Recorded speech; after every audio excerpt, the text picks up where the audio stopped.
You're listening to the Beauty Beyond Bella podcast, powered by Formula Wellness. I'm your host, Dr. Yvette Suarez, owner and medical director of Bella Excellence, a diamond-accredited anti-aging med spa in the Tampa Bay, Florida area. On this show, we explore the latest trends in health, beauty, and anti-aging medicine while celebrating the inspiring journeys and achievements of our guests. So over 100 pounds down, we are with Sherrie Murphy to go over her journey. I am so proud of this young lady, and I cannot wait to see more and more what goes on with your life and to see you come in exhausted and be this bright light next to me. I am so happy for you. So walk me through your journey. Well, as you know, it all started with Patrick's 50th birthday, my husband, and you and John were there, and we were talking, and I said, John, yeah, I'm really struggling right now. I feel like I have no energy, and I need to start losing weight. And I knew that he did some workout. He did some workout regimes with a lot of other women. So I said, what can you do for me? What can we talk about? And he said, I got something for you. I'm gonna put you with Yvette. And I was like, okay. So his birthday was May 5th. And ended up, I think my first date with you was May 22nd. We started on the weight loss, and we tested my hormones, which was a big key proponent from previous times that I've tried to lose weight. And we started there. And to be honest, it started off really slow for me. It was just kind of slow and steady. And I think that's how the medication was meant to work, slow and steady. And the pounds started to come off. And I still wasn't really motivated to get into the gym or do anything like that. I was just the food noise was turned off for me. I know a lot of people say that, but that really is what that medicine does. And from there, once I got to about 60 pounds down, I started to hit a little bit of a plateau, and I decided to start going to the gym. And then it started to body recomposition really started happening. So I started adding muscle and started feeling really great. And the testosterone that I was on and the hormones that I was on really bumped up my energy levels, and it was a huge game changer, something that I didn't have before. And just kept plugging away at it. And before I knew it, the pounds were gone, and I was starting to fit into different things and seeing a different person in a mirror. So Winning a lost person, right? Let's walk this back, because I think a couple of things you said were so important. I really want to take some time and explain to patients. The first thing is, right, we didn't get to the weight we were at overnight. And so people come in, and like you said, it was a very slow start. And I think that discourages people. Can we encourage people that slow sometimes is better? Number one, we're not losing muscle, right? We're losing fat. And it's going to take our body to kind of heal, whether it's fixing all the different parameters, whether we're trying to help with cholesterol or sex hormones or thyroid. But all that takes time to process, and it doesn't go overnight. And I think there's so many people like, wow, I only lost 5 pounds my first month, and they're actually really disappointed with themselves. Well, I think when you see, my number was really big. I started at 310, and it was insane. I had never been that big. I've had 3 kids. Even through 3 pregnancies, I had never been that big. And somebody once told me, after having a kid or having a pregnancy, it took you 9 months to build that baby. It's going to take you 9 months to get your body back. So it is a slow process. For me, it was a bit discouraging. I had tried Mounjaro before, and it was very slow, and I had gotten discouraged as well.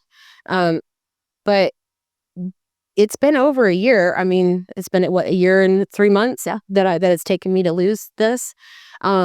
But every week, every month, I was seeing progress, and the trend was in the right direction, and I would feel better little bit by little bit. And it's not until you go back and look back at where your starting point was later on down the road that just those little inch by inch, mile by mile, it really makes a huge difference, Matter of fact, I think a little birdie told me the other day that you came in to get weighed in, and you go, I didn't lose anything this month. And they were like, what do you mean you lost over 12 pounds? Like, you don't even notice it anymore.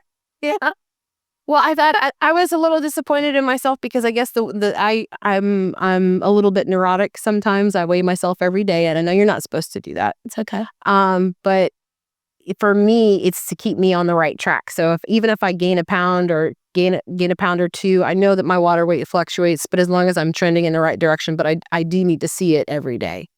It is your perception of how you're losing weight when you are in such a state is very skewed. It's hard to get used to. Even now, I look at clothes like I'm wearing a dress I haven't worn since my 20s, and last month I never would have thought, because I had just gone through my closet. We got rid of probably 75% of my closet because it was all so big, and I'm even going through and picking stuff out. I'm like, is this gonna fit? Oh my God, it's too big.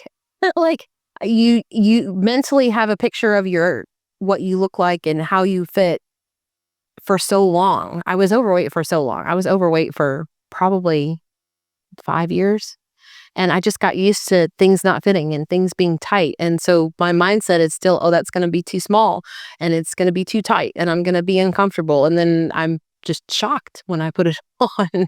Yeah, look, I love that the fact that you're even throwing him out. I think the biggest problem with weight loss and weight gain is, it goes up and down in a cycle. And you've now said, I'm throwing out that clothes because I'm never going back there again. And so what steps are you going to take to make sure that you don't yo-yo up and down? Because that's the hardest part. And you don't want to be hard on yourself, right? But you want a really good, sustainable plan. So for me, I've gotten a really great routine of checking my basic markers every day. I check my blood glucose, check my blood pressure, I check my weight, and I log what medications and everything I take every day. I have little notes on my phone. And I keep telling myself I'm going to convert it to a spreadsheet, but I just haven't done it. And I used to never be that routine person. I'm a creative person. I'm not a numbers person. So for me, that was a really big adjustment. But and that's what I think will help me to maintain, as long as I keep those habits. Keeping those habits every day is going to be very important moving forward. And weighing myself every day, because if the biggest problem that I got into, because I've yo-yoed, I've gained weight and I've lost weight. I've probably gained and lost 3 people at this point. And I think the biggest thing for me is I would get to a point where everybody was like, "Oh, Sherrie, you look so great. What are you doing?" And I would be like, "Okay, I'm good. I look good. I'm good." And I would quit paying attention. And that's when you start sliding back. And I think that as long as I have the mindset of I always have to keep on top of it and I always have to monitor it, I always have to measure it. What's that old saying? If you can measure it, you can manage it. So, that's going to be the biggest key for me moving forward. Look, I have to tell you, you've been one of my most compliant patients. Usually, when we tell people something, they fight you. I don't want to do that. Or, do I really need that vitamin? And you have really we just sat again and we did our 360 diagnostic. And what I loved about that, when we went through it the second time, I felt like we were able to remove half of the vitamins you needed, some of your medications that you were on, because now your blood pressure is starting to run on the lower side. Your glucose has stabilized. A lot of your vitamins have become optimal when they were so low. And that's a testament to being persistent in what you need to do and being prescribed. Well, it's been really helpful. The med pack that you had me on, it's very easy to take. It's right there. It's a good reminder. And it just all packaged up, ready to go. And so that, for me, a bigger part of it has always been the compliance, has always been the routine, has always been, did you remember to take that? I mean, I have 3 kids because I couldn't remember when to take stuff. Oopsies. I always tell them, y'all are, not one of y'all is an accident. All 3 of y'all are accidents. So it's a funny story I like to tell them, but that's always been an issue for me. But that's routine's always been a hard thing for me. But, get a scale, weigh every day, make those measurements and track your trends. You don't have to be perfect every day. You can go up, you can go down, but as long as you're trending in a certain way, as long as you're trending in maintenance when you're in maintenance, as long as you're trending for loss if you need to, that's over time. And if you don't have those measurements, if you're not taking them, you're not going to be able to see what your trends are. Yeah. So, do you remember a year ago what you felt like? Was there a lot of brain fog? Were you exhausted? It's hard when you're already feeling great for so long, but can you remember back then how you felt when you woke up every morning? Well, I definitely wasn't getting up to go to the gym. I can tell you that. It was really hard for me to get up. I had let a lot of things go with my kids, as far as like getting them off to school.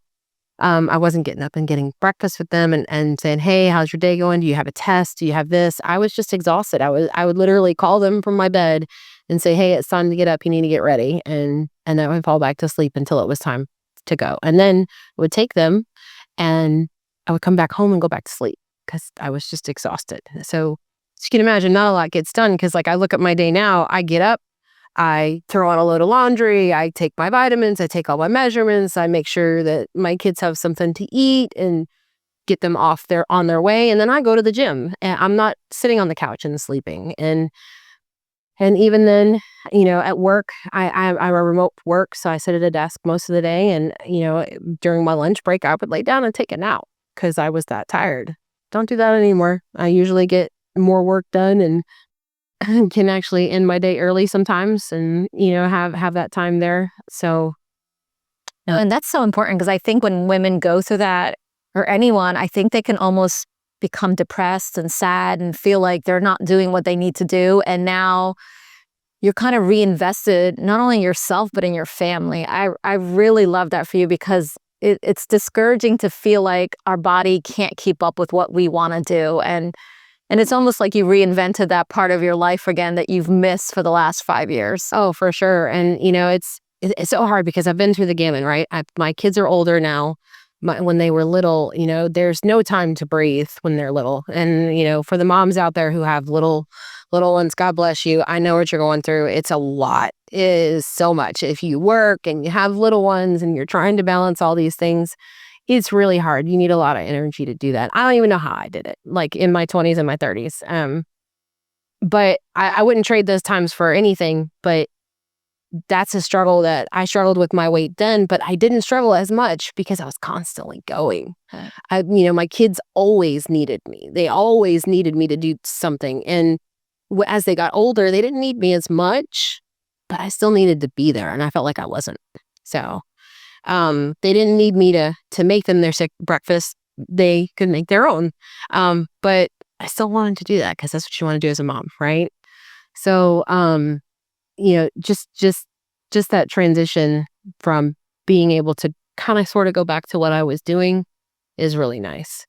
She's definitely a football mom. So she's involved in every football game there was ever going to be. So I love that you have that energy and throw the ball around and have some fun. Well, honestly, that's changed for me too. So we have, I'm not as involved in football anymore. Still love my kids though. I see them all. I see the ones that have graduated and gone on, and it's probably the best thing that I ever did because I still have so much part of that community. A lot of my family still lives in Louisiana, so I don't have as much of that connection to my family. I mean, I'm still connected, but it's not the day-to-day community where you run into somebody that's working at breakfast station, right? Or, and you see them and you haven't seen them in a year, and you're like, oh my God, I really do miss that. But now I'm a wrestling mom. Oh, there you go. It's always something. So you're still pretty young. We won't say how old, but you're still pretty young. And I think perimenopause is a thing that a lot of younger women, before they hit menopause, they don't think about, right? I think you only think about it when you have fully had no periods for a year or the hot flashes are keeping you up. Nobody starts to think that at age 35, our hormones start to drop, particularly testosterone. And then we're really seeing that in our 40s. And then we're trying to lose weight, but we can't get any lean body mass. And so we're struggling in this time period that we don't know what's going on and we're emotionally unstable. I know you've had some concerns about that in the past and you've kind of worked through that and have been on hormones for a while now. Talk to me a little bit as like how that started and how do you think that changed your weight loss journey? Well, for me, it was kind of a slow burn with the hormones, as it typically is with the perimenopause, because you start to drop off.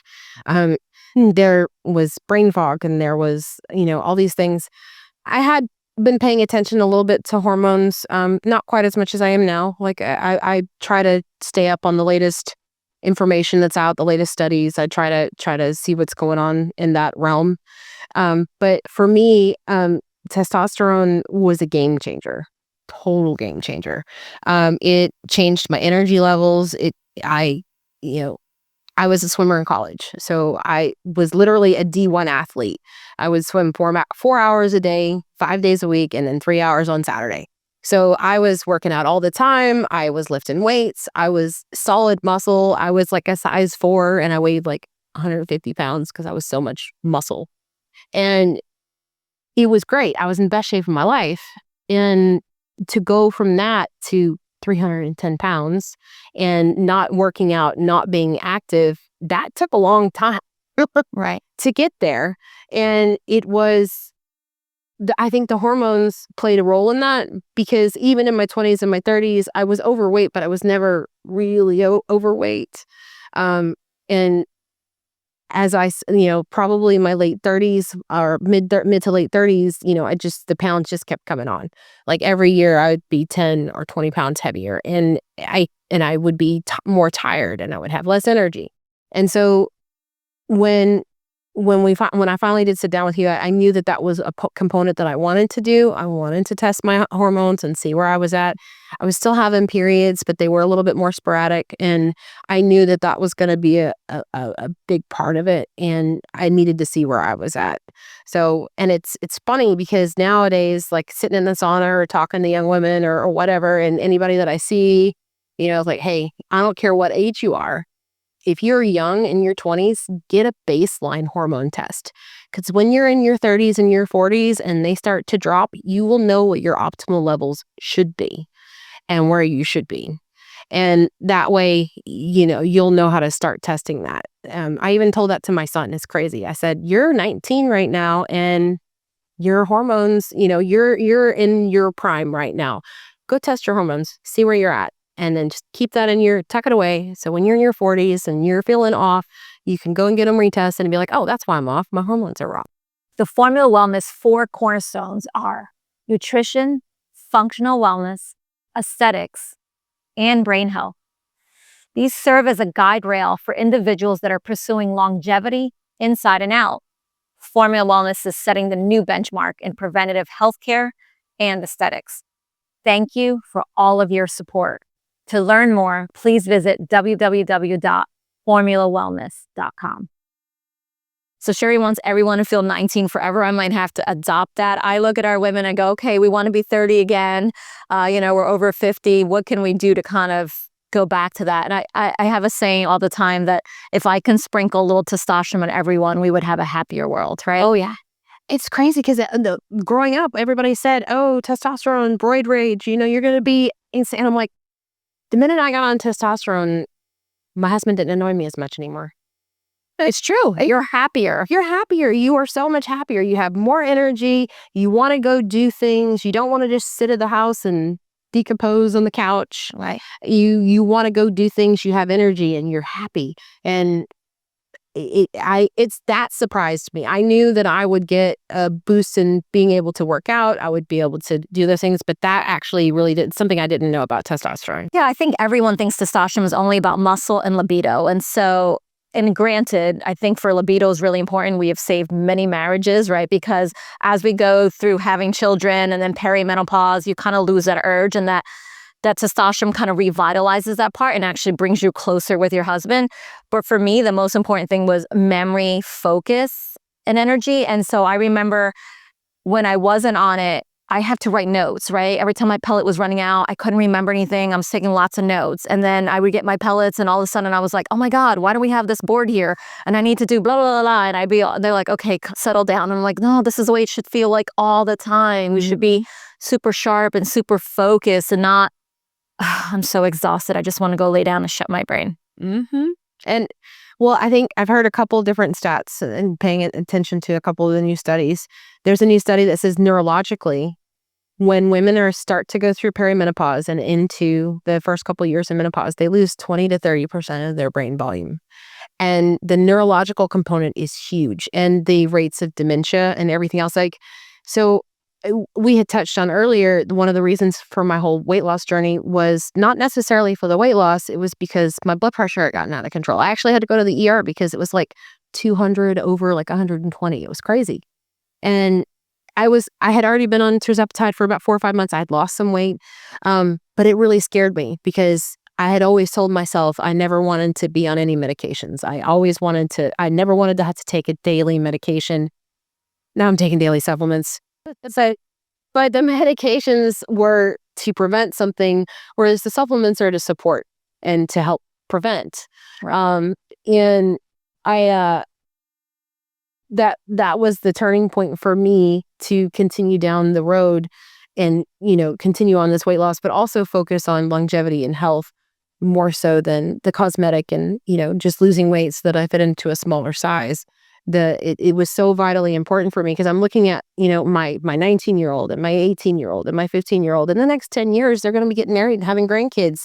And I want to be around for that. I want to be active for that. I want to be the one, all right, let's go to Disneyland and not have to get a wheelchair because I can't hack the heat, or, I want to, in my 70s, not have to have help getting off the toilet. I want to be active. I want to be healthy. I want to be present for my whole family as they come into fruition. So that's really what functional medicine is, right? It's not about treating the disease process, but really trying to prevent that disease process. And unfortunately, when we go to med school, we're not really taught that. We're taught throw medications at someone, doesn't matter about the side effects, their diabetes, throw them insulin, right? And it just goes over and over and over again.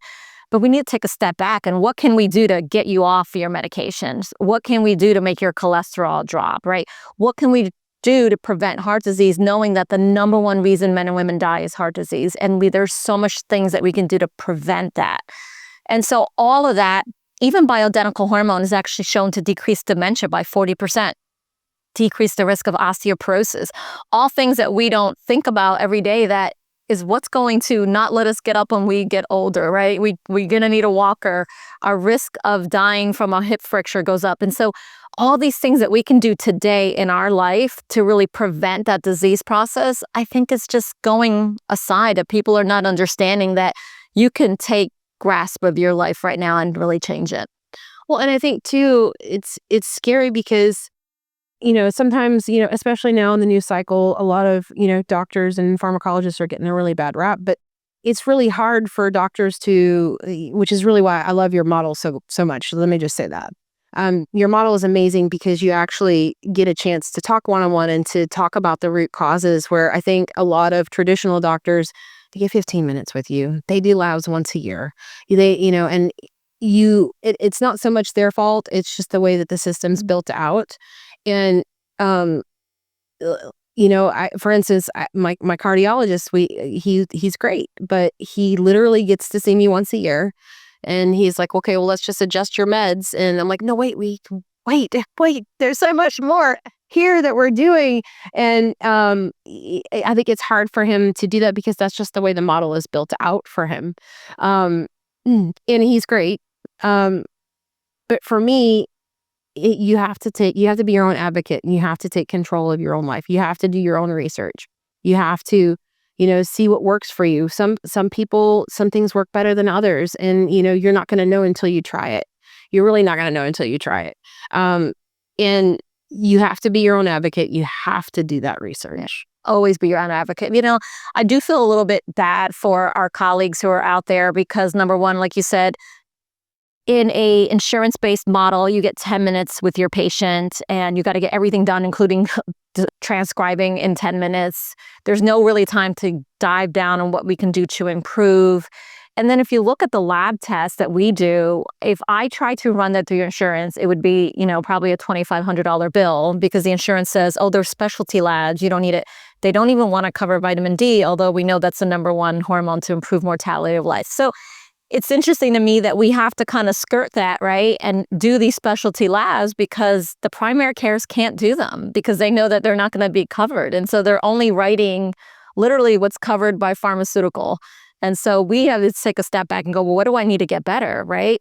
We know that we've talked about methylation, we talked about B vitamins, we talked about their neurological component of it to heal and to improve all of your symptoms. I mean, look how many people are diabetic and or insulin resistance. And I think we see that every day. Almost half of our clients are coming in already pre-diabetics.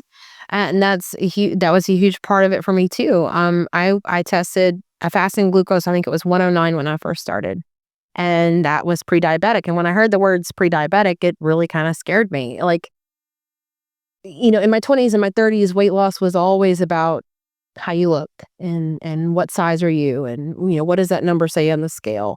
as you get older in your 40s and you start thinking a little bit more long term, it becomes more, well, why is my glucose this, and why is my blood pressure here, and what's going on with this, and what can I, what changes do I need to make? And there's a lot of information out there, a lot of good information, a lot of bad information. And finding the right doctor, like I did with you, really helps you to navigate those waters. Yeah. So if you had to give a woman advice, about being fearful or just not sure that they can do it, the time and effort it takes to go through this journey, what advice would you give them? Take the tests, do the right thing, because once you start addressing the root causes and what's actually causing you to gain the weight, what's causing your blood pressure to go up, and you start finding real solutions that make you feel better, that time's not going to matter because you're getting it back in energy anyways. If I were to look back a year and a half from now, what I'm doing now would seem like way too much. It would have been exhausting. I would have said, nope, not doing that. And I just don't have the time for that. But the more energy you get, the better you feel, you find time. And I know that sounds like a cop-out, but it's not really, because I've gained so much more time because I have more energy, and I'm better able to focus on things and be more efficient. And if somebody's in my shoes right now and looking to lose weight, it's not just the weight, it's the health component. It really makes you feel better. It makes you want to do life again. Like, that was a hard part too. It was really hard. I found that I was doing a lot of stuff, and everybody would tell me, oh, I don't know how you found the energy to do all this. And it was just because it was something that I wanted to do, but it still exhausted me. And now I can do those things without batting an eyelash and be like, okay, yeah, let's do this. And, just plug in here and do this. And I can fit that in over here. And just because I have the energy to do it anymore, it doesn't sound exhausting to me anymore. See, and that's amazing, because with a population that's greater than 40% of the population's obese right now, I think they need to have hope. And I think they have to understand that it's not always about yo-yoing. And like you said, it's really not only about the pinchable fat. Look, we all want to look great in our clothes. But if we can get that mindset that if we can heal internally and keep that weight off long term, there won't be so much of that disappointment of going up and down. Yeah, and honestly, that is true, because I feel like when I do make a commitment to go to the gym every morning, I would have never been able to do that. Never. And I was like, that's something I did in my 20s. I can't do that again. And it changes. Now I feel like I'm doing myself a disservice by not going. It's like a mental health kick. It's a boost. It starts my day. It helps me set everything right. Whereas before, it would have been it would have felt like a monumental task that I couldn't do. And it would have been something that would have overwhelmed me, and I wouldn't have been able to do it. But little bit by little bit, as you get the energy to come back, it just happens. Yeah. Well, I think you should be proud of yourself. You have invested in your life, in your family's life, what you can give back to yourself. I think that's really important. I don't think you should take that lightly, that you've done a really great job. And it was been a year of struggles, ups and downs, but you persevered. And I think that's really important to give you lots of kudos for that. And I'm very, very proud of you. I'm proud of what I've accomplished, but I'm also know that I'm not done yet. I know that I've got more things that I want to do. I have more health markers that I want to adjust and get better and make sure that, moving forward, the cardio part of it is a big thing for me, because we have high cholesterol. It runs in my family, and I'm trying to figure out why that root cause has happened to my grandmother and my dad and my sister. We all have this high cholesterol component that I think is somewhat genetic, but I think it's also inflammation, and what part of that genetic component is tied to the inflammation and how it's tied. That's something that I'm still trying to figure out and try to help get to that root cause instead of just taking a statin, because if we can get it to correct, it's that's my goal. Yeah. And I think a lot of people don't understand the concept of inflammation. I think that's a newer thing that we've been talking about probably in the last 5 years. And inflammation could come from so many parts, right? It can come from autoimmune disease. It can come from gut health, right? It can come from just being macronutrient deficient, right? And so I think as we continue through this journey and we're getting everything on par, a lot of that inflammation will go down. And when that inflammation goes down, you even feel even more powerful. But the hardest part, like you said, even though you're proud of where you're at, this journey never ends. We are, especially after menopause, it gets harder and harder. And we're every day going to have to put our best foot forward so that we can live a very long, healthy life. And it's not so much about, chasing like live forever. It's not so much of that for me. It's more of, I look at my sons and, they're both going to be firefighters and they're both going to be extremely active. I know their kids are going to be extremely active because that's who they are. And I want to be there with them, enjoying the things that they do. If they want to go kayak or if they want to go camping or if they want to go hunting and fishing and do all those things, I want to be able to do them with them. I don't want to just see the pictures on Facebook and be, oh, that's nice. I want to go experience that with them. Going hiking. Let's go. We were actually talking about doing a camping trip to Alaska in like 2028. So I'm planning some things there. Like I want to do some more active things that I know that my kids will love to do. And they, as they get older and they have their own families, I know they're going to want to do those with those families. And I want to be a part of it. I don't want to be sitting on the sidelines. So that's my goal. I love that. And look, I'm still going to stay young and healthy forever, right? We're not planning on, we don't want to be here till 120, but we want to live our best life while we're here. I still feel really great at 120 and still look great because I'm lifting weights and I'll stick around till I'm however old I need to be. But there you go. I always, with the cholesterol, I always said, I didn't want to be on statins because, I had seen so many different things happen and I had an inkling of what might be linked to one thing and, dementia and all these other things. And I don't know if that's true, but it always scared me because my mental capacity has always been a very big sticking point for me. And I always said, I'd rather die out of a heart attack in my 60s than not be able to remember my kids in my 70s. That would kill me. So the neurological protective thing is a huge thing for me.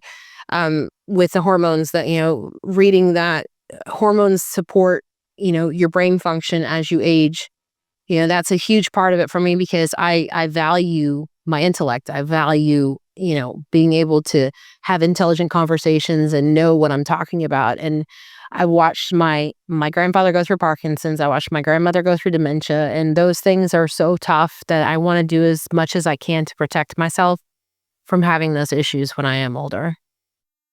I'm so proud. I'm just so proud. I think that, 5 years ago, we would have thought really different. Today, we understand just the value of everything from bioidentical hormones to getting off of traditional medications and really trying a natural approach. Look, not to say as an MD, there's a combination treatment for people that are at risk, but when you're not, and there's other things that you can do both nutrient-wise and weight loss-wise, there's so many things that we can do without going down that pharmaceutical route. So I really love that. So I'm going to ask you our last question. Okay. So what does beauty mean to you? Beauty is a multifaceted concept, in my opinion. You can have the most gorgeous woman gracing the cover of Vogue, and she's beautiful by all traditional standards. And, she's thin, she's got perfect skin, her hair's amazing, but she may not be happy on the inside. And you don't know because you just see the picture, right? I've always had friends who struggled a little bit with the beauty side of it, and they're always struggling to attain the next thing. And they would look at somebody else and be like, "Oh my God, she's gorgeous. I wish I could look like her." I'm like, "Well, you don't know her story. She could have had childhood trauma. She could have had this. She could be an alcoholic. You have no idea what's going on in her life that could be causing her to want to overachieve on the beauty end of it because she's trying to hide something on the inside." And I think beauty is you have to be healthy on the inside. You have to be happy and whole on the inside. There's spiritual beauty. There's physical beauty. There's all kinds of different beauty that you can attain.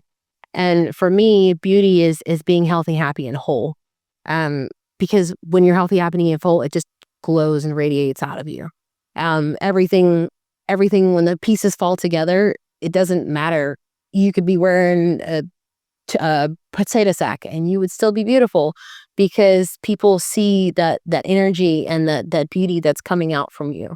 So that for me, that's beauty. Now, I do want to get rid of some age spots. It's just, I do want the traditional beauty, and that's definitely a component. But for me, it's the whole package. It's not just the skin deep stuff. I love that. Healthy and beauty all together, feeling whole. Yeah. Thank you so much for coming in. Well, thank you for having me, and thank you for being my doctor. You've been amazing. You're an amazing patient. Thanks.